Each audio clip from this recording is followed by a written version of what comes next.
Shalom. Before I begin this video, first and foremost, I'm going to give all praise, honor, and glory to Yahweh, Bahashem Yahweh Shai, Bahashem Rachakwadash. Double honors to the apostles and the elders of Great Millstone. They continue to rule very well to this very day. That is feeding the flock through the spirit and power of Yahweh, Bahashem Yahweh Shai. Also, shalom to the Hof elect that is also plowing in this work, that's also doing the same things in this ministry and spreading this gospel to the other members of the Hof elect in faith, in truth, and sincerity, and all charity. Now, our topic of this video is going to be entitled Breaking the Yoke.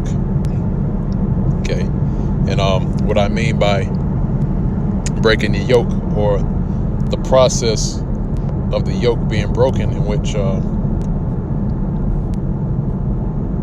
is that we went into captivity as a nation pursuant to the curses, in which also, might I add, is that the curses that are spoken about in Deuteronomy, the 28th chapter, applies to the so-called Negroes, Hispanics, and Native Americans. We actually went through a set amount of curses that are spoken about in Deuteronomy, the 28th chapter. Okay? So we're the only nation that went through this. And when we did go through this, all right, in which we're still under the curses to this very day, is that a part of that was the yoke of iron being put around our necks. Now, if you do a simple Google search of yoke of iron, the images that will populate when you do that is the yoke of iron that was being put on the necks of so-called Negroes, all right, the so-called Native American Indians.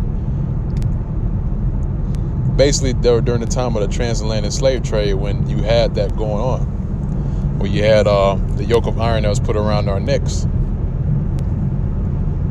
which again is pursuant to a prophecy. And why did that happen? It's because we transgressed the words of Yahweh Bahashem Yahweh Shai.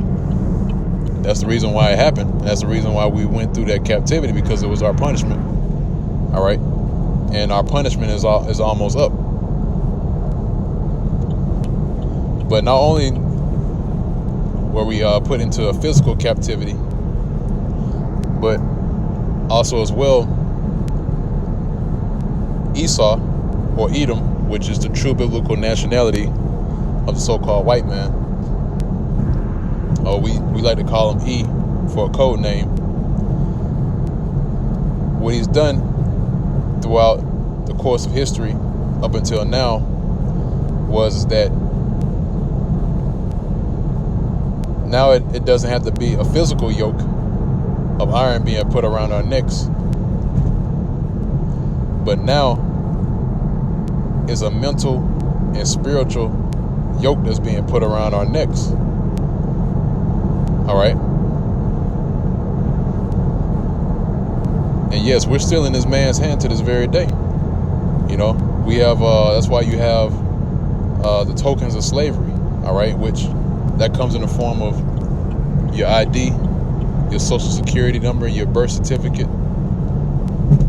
Those things are tokens of slavery, man, in which lets you know that you still belong to the bankers, all right, which are the prominent banking families.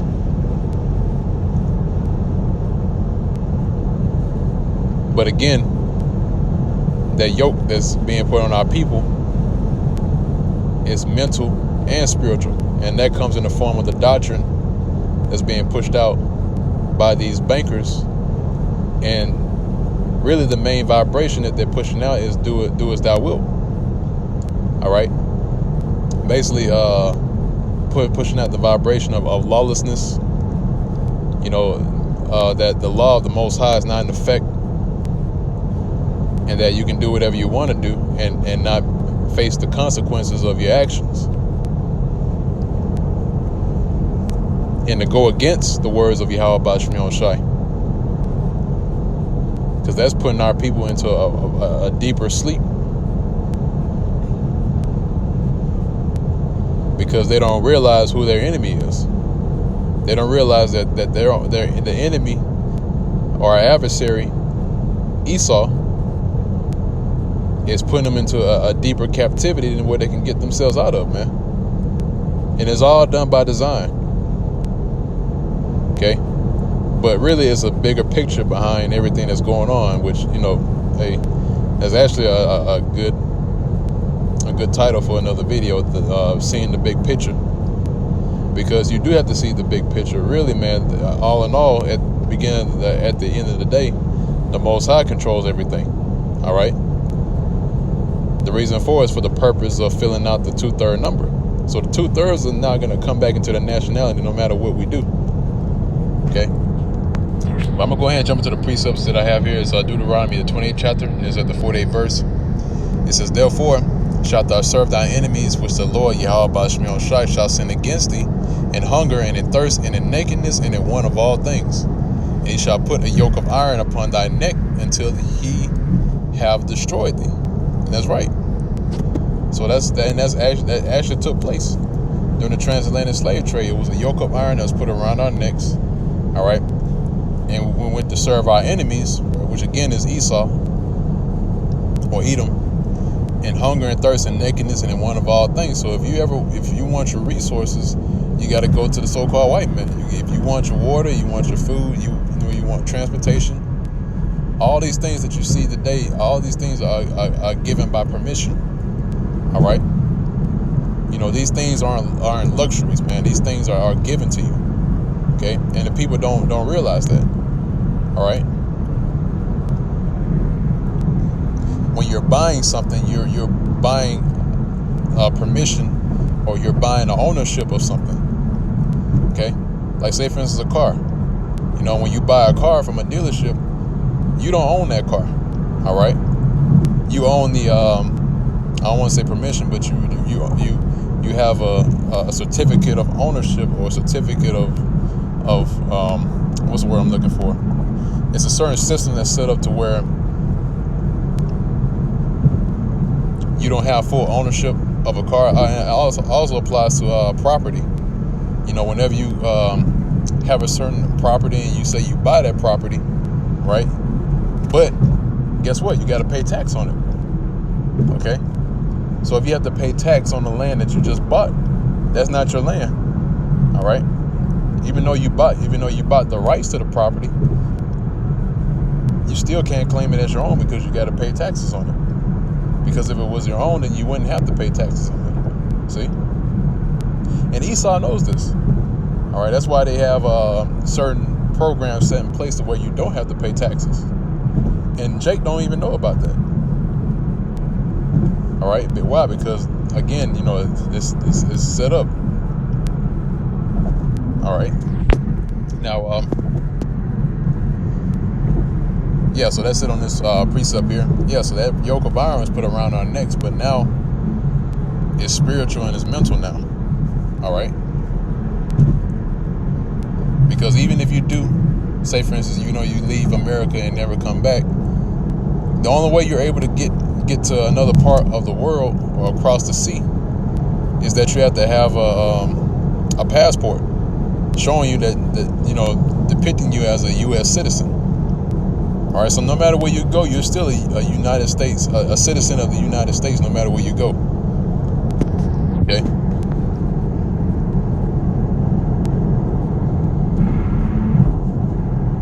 And really, you know, just to make a quick point, you know, the Apostle Paul, the way that he got out of trouble when he was sent to the Roman courts, when he was being tried by King Agrippa, he told him, said, "Look, are you going to persecute a man that's a Greek?" Now that doesn't mean that he's a literal Greek. Okay, that means that he has Greek ownership. All right, or not Greek ownership. It's like he has a Greek citizenship. All right, and Slagi, actually, if you read about it, he said, "Will you persecute a man that's a Roman?" Because he had Roman citizenship. Okay, you know, he had the papers.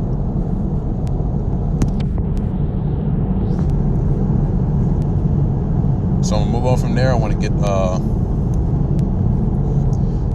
book of Isaiah, the 58th chapter, is at the 6th verse. It says, "Is not this the fast that I've chosen? To loose the bands of wickedness, to undo the heavy burdens, and to let the oppressed go free, and that ye break every yoke." See, and that lets you know that this isn't a physical battle. All right, this isn't a physical task that we're embarking upon. No, this is all spiritual. Okay, so that yoke that was being put on our people is being broken. Okay, and that's through the spirit and power of Yahweh Ba'ashem Yahushai. See, now the Lord has it the way He has set up His men to spread His word, which allows that yoke to be broken, and only the elect is going to be able to receive that. Okay, because 2/3 are going to remain lost to their own devices, and they're going to remain lost in the American sauce, man, for lack of a better term. Okay, so the yokes that I put upon the necks of the elect and the 1/3 are being broken. Okay, now we'll move on from there. I want to get Galatians, the 5th chapter, and start at the 1st verse. It says, "Stand fast, therefore, in the liberty," all right, which the word liberty means freedom. Okay, "Stand fast, therefore, in the liberty wherewith Yahushua hath made us free." Okay, so how did Yahushua make us free? By this truth. All right, actually, it's like you. Let me go to the actual scripture. I want to grab another one.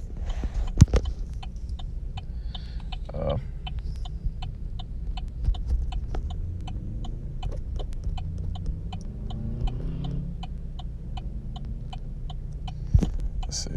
Bear me for one second. I get myself acclimated. Yeah, here it is. Yep. It's John, the 8th chapter, and let me get straight to the point. It's at the 32nd verse. It's John chapter 8, verse 32. It says, "And ye shall know the truth." It's like you. Read that again. It's John the 8th chapter and the 32nd verse. It says, "And ye shall know the truth, and the truth shall make you free." See? And this is Yahushua speaking, man. So now we know the truth, and the truth has made us free. Okay? How do we know that? Well, look at what we're doing. At this point in time, we're teaching. Okay? So this is a task that we're doing that leads to salvation. That's how we're free. Okay?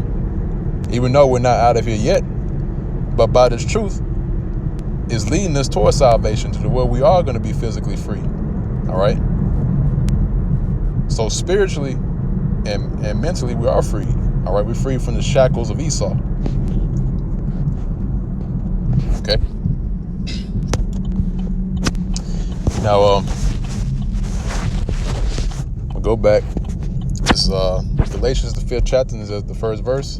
It says, "Stand fast, therefore, in the liberty wherewith Yahushua hath made us free, and be not entangled again with the yoke of bondage." See? So it says this. So again, Yahushua has made us free by what? By what? The truth.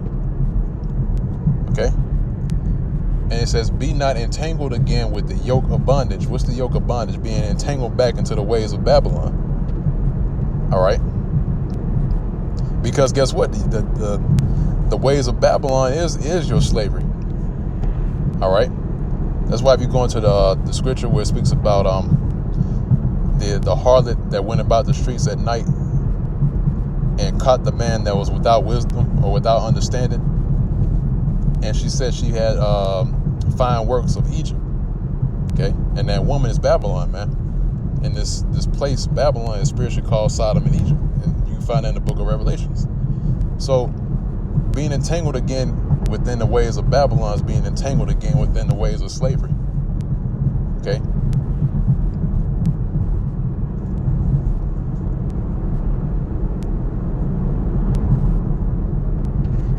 So it's just like going back to being an Egyptian. All right. In which a lot of the ways of Babylon really it does come out of Egypt. You know, all these things that you see around you has Hamitic origins. If you really go into the origins of things that you see and how the society has different sort of structures. And some parts of the system that's ran here in America is also based off of Hamitic origins, you know, but that'll be another topic for another video. But that pretty much drives the point home in this lesson, just letting you know that, you know, by the way of this truth, you know, we are set free, okay? And it's only a matter of time before Yahushua physically comes and free us, man. All right? Like he told us himself, he said, look, we are bought with a price, and he's going to redeem us without money. Okay? In other words, he's going to pry us out of the hands of Esau. And prying us out of the hands of Esau is not a calm, delicate act. All right? It's a forceful act. All right?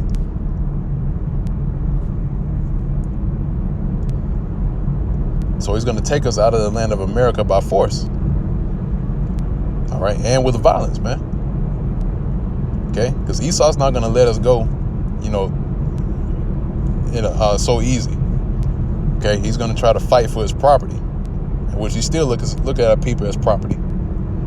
That's why this man is nothing to be regarded. That's why he's the basis of all men.